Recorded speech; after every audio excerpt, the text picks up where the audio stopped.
കഴിഞ്ഞ ദിവസം ഒരു വാർത്ത കണ്ടു ഒരു ദൃശ്യമാധ്യമത്തിൽ. ഒരു പെൺകുട്ടി, ഒരു മകൾ, നിഷ്മ എന്നാണ് പേര്.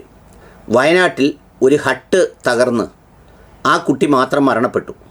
അവരോടൊപ്പം 16ഓളം കൂട്ടുകാരുണ്ടായിരുന്നു, ഫ്രണ്ട്സ് ഉണ്ടായിരുന്നു. അവർക്കാർക്കും ഒന്നും സംഭവിച്ചില്ല.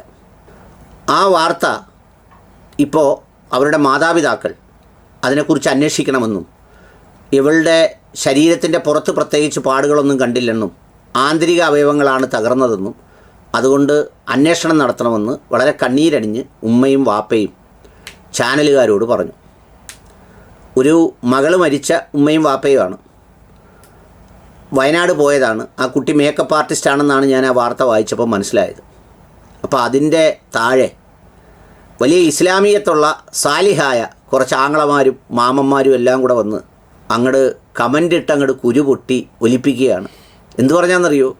മറ്റുള്ളവരോട് കറങ്ങാൻ വിട്ടുകൊണ്ടല്ലിയോടി, അവരെ നിയന്ത്രിക്കാൻ കഴിയാതെ എന്തിനാടിയിരുന്ന് പറയുന്നത്?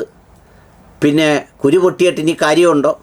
സ്വന്തം മക്കളെ നിയന്ത്രിക്കാൻ സ്വന്തം ആളുകൾ പഠിപ്പിക്കണം. കൂടുള്ള കൂട്ടുകാർ ആണുങ്ങളാണോ പെണ്ണുങ്ങളാണോ എന്ന് വ്യക്തമായി പറയുന്നില്ലല്ലോ. ഒന്ന് ആലോചിച്ച് നോക്കിയേ. എന്തോ ഒരു സാലിഹായ സദാചാര വിചാരണയാണെന്നറിയാമോ നടക്കുന്നത്? ഒരു പെൺകുട്ടി മരിച്ചു. ആ പെൺകുട്ടിയോടൊപ്പം കൂട്ടുകാരുണ്ടായിരുന്നു. ആ കൂട്ടുകാരാണാണോ പെണ്ണാണോ എന്നറിഞ്ഞില്ലത്രേ.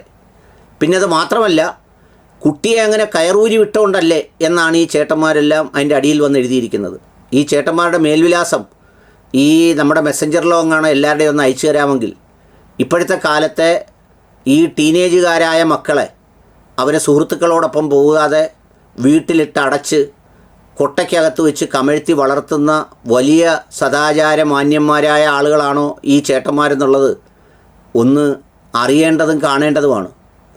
സാമൂഹ്യ മാധ്യമത്തിൽ ഒരു രോഗിയുടെ, ഞാൻ പണ്ട് ഈ മൂക്കിൽ കൂടെ ചോര വരുന്ന ഒരു രോഗിയുടെ കഥ പറഞ്ഞ് ആ ദൃശ്യങ്ങൾ കാണിച്ച് അവർക്കെന്തെങ്കിലും സഹായം കൊടുക്കണമെന്നും പറഞ്ഞൊരു വാട്സപ്പ് നമ്പറും ഇതും കൂടി ഇട്ടിട്ട് രണ്ടിൻ്റെ അന്ന് അവർ ഫോണിൽ വിളിച്ച് പറഞ്ഞു അവരെ നമ്പർ ബ്ലോക്ക് ആക്കേണ്ടി വന്നു എന്ന് പറഞ്ഞാൽ, ഈ ഇതുപോലെ എഴുതുന്ന കുറേ ആളുകളാണ് അങ്ങനെ ചോര വന്നാലും വേണ്ടിയില്ല എൻ്റെ കുറച്ച് രോഗം തീരട്ടെ എന്നും പറഞ്ഞ് അതിൽ വിളിച്ച് ഈ കണാഗുണ പറഞ്ഞ് തീർക്കുന്ന വലിയ സദാചാര സംഗതികളുള്ളവരുടെ കാലത്താണ് ഈ കുട്ടിയുടെ കാര്യം ഇങ്ങനെ പറഞ്ഞപ്പോഴത്തേക്ക് അതിൻ്റെ അടിയിൽ വന്ന് കയറൂരി വിട്ടതല്ലേ, ആരുടെ കൂടെ പോയേണ്ടെന്ന് പറഞ്ഞ് എന്തോ ഒരു മര്യാദയില്ലായ്മ, എന്തൊരു തോന്നിയാസാ പറയുന്നത്.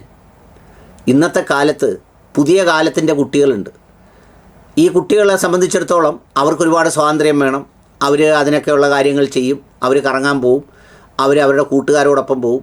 പക്ഷേ പല കാര്യങ്ങളും വെച്ച് നോക്കുമ്പോൾ ഈ വിചാരണയ്ക്കായി മാർക്കിടുന്ന അമ്മാവന്മാരെക്കാളൊക്കെ ഒത്തിരി ഭേദമായി പുതിയ തലമുറയിലെ കുട്ടികൾ. എന്തെന്ന് വെച്ചാൽ ഒറ്റപ്പെട്ട ചില വാർത്തകളൊക്കെ ചില അതിൻ്റെ ഇതിൻ്റെയോ ഒക്കെ വരുന്നെന്നൊഴിച്ചാൽ ഈ ആങ്ങളെയും പെങ്ങളെയും പോലെ സൗഹൃദം സൂക്ഷിക്കുന്ന ഒരുപാട് പേരുണ്ട്. പിന്നെ അത് മാത്രമല്ല, അവർക്കിടയിൽ ഈ ജാതിയോ വർഗീയതയോ വിഭാഗീയതയോ അങ്ങനെയുള്ള ചിന്തകളൊന്നും ഇല്ലാത്തവരാണ് പുതിയ തലമുറയിലെ ബഹുഭൂരിപക്ഷം കുട്ടികളും. പിന്നെ അതുപോലെ തന്നെ അവർക്ക് ഈ എഴുതുന്ന അമ്മാവന്മാരെ കൂട്ട് ബന്ധുക്കളുടെ ഇടയിൽ വൈരാഗ്യമോ തർക്കമോ അസൂയയോ വേറൊരാൾ നന്നാവുന്നതിന് വിഷമമോ ഒന്നുമില്ല. കൂടുള്ള ഒരു കൂട്ടുകാരനോ കൂട്ടുകാരിക്കോ എന്തെങ്കിലും അവാർഡ് കിട്ടുകയോ അല്ലെങ്കിൽ MBBSന് കിട്ടിയോ ഉയർന്ന വിദ്യാഭ്യാസത്തിന് കിട്ടുകയോ ചെയ്താൽ ഈ കൂടുള്ള കൂട്ടുകാരിയുടെ വാപ്പയ്ക്കും ഉമ്മയ്ക്കും അല്ലെങ്കിൽ അച്ഛനും അമ്മയ്ക്കും വലിയ നിരാശയാണ് മറ്റോക്ക് കിട്ടിയതിൽ. പക്ഷേ അവൾക്ക് വലിയ സന്തോഷമാണ്. എന്താണെന്നറിയോ? എൻ്റെ കൂട്ടുകാരിക്ക് കിട്ടി അല്ലെങ്കിൽ കൂട്ടുകാരന് കിട്ടി എന്നുള്ള രീതിയിൽ. അങ്ങനെ ഒരുപാട് അഡ്വാൻറ്റേജസ് അവർക്കുണ്ട്. അപ്പോൾ ഒരു കുട്ടി പോയി മരണപ്പെട്ടു. ആ മരണപ്പെട്ടതിൻ്റെ ഇപ്പം നമ്മുടെയൊക്കെ ഒരു വിചാരം എന്താ? റിസോർട്ടിൽ പോയി താമസിക്കുന്നവരെല്ലാം വേറെന്തിനോ പോയി താമസിക്കുന്നവരാണ്. കൂട്ടുകാരെന്ന് വെച്ചാൽ കൂട്ടുകാരൻ്റെ അർത്ഥമല്ല ഇതാണ്. ഇതൊക്കെ പറയുന്നത് അവനവൻ്റെ രോഗം വെച്ചാണ്. അവനവന് റിസോർട്ടെന്ന് കേൾക്കുമ്പോൾ ഇതാണ് ഓർമ്മ വരുന്നത് എന്ന് പറയുന്ന മാനസിക രോഗത്തിന് വല്ല കുട്ടിയും പറഞ്ഞിട്ട് കാര്യമുണ്ടോ? അവരവർക്ക് കൂട്ടുകാരെന്ന് പറയുമ്പോൾ ഇങ്ങനൊരു കൂട്ടുകാരെക്കുറിച്ച് മാത്രമേ ഓർമ്മ വരുന്നുള്ളെങ്കിൽ അത് അവൻ്റെ രോഗത്തിൻ്റെ പ്രശ്നമാണ്. പിന്നെ ഇപ്പോഴത്തെ കാലത്ത് മക്കളെയൊക്കെ സംബന്ധിച്ചിടത്തോളം വളർത്തുമ്പോൾ ഒരുപാട് വെല്ലുവിളികളും ഒരുപാട് സംഗതികളും ഒക്കെ ഉണ്ട്.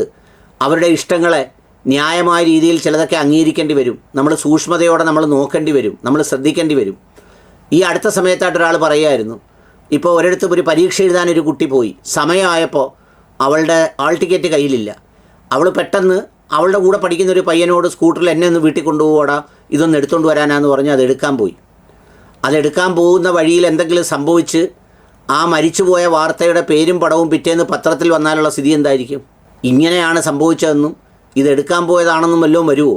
സത്യം പറഞ്ഞാൽ എന്തോ ഒരു രോഗമോ ഇങ്ങനെയൊക്കെ പറയുമ്പോഴത്തേക്ക് എന്ത് ആശ്വാസമാണ്, ഏത് ഭാഗത്തിനാണ് ആശ്വാസം കിട്ടുന്നത്? കഷ്ടം, പരമകഷ്ടം.